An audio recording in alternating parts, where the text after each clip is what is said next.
একটি সুন্দর দিন আমরা প্রত্যেকেই উপহার হিসেবে পেয়ে থাকি এবং এই দিনটি আমার কাছে বিশেষ দিন। সকাল সকাল খাবার খাওয়া শেষ করে চলে গিয়েছিলাম নিজের চর্চায়। সেভাবে নিজের প্রতি যত্নশীল আমি কোনোদিনই খুব একটা ছিলাম না। তারপর বাড়ি এসে তৈরি হয়ে চলে গিয়েছিলাম অনুষ্ঠানে।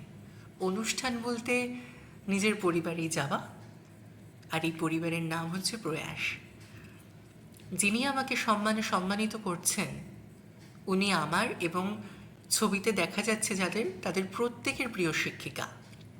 শুধু শিক্ষিকা নয়, কখন জানি আমাদের প্রত্যেকের অভিভাবিকা।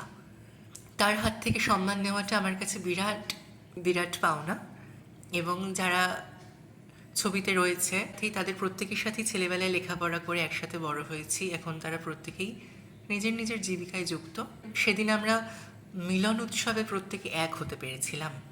সেদিন আমাদের প্রত্যেকের অনুষ্ঠানের শিরোনাম ছিল আয় আরও বেঁধে বেঁধে থাকি। তারপর মায়ের সাথে দিদিমণির কয়েকটি ছবি তুলে উপস্থাপনা আজকের মতো শেষ করলাম। আবার দেখা হবে পরের কোনো কাজে। ততক্ষণ সুস্থ থাকুন, ভালো থাকুন।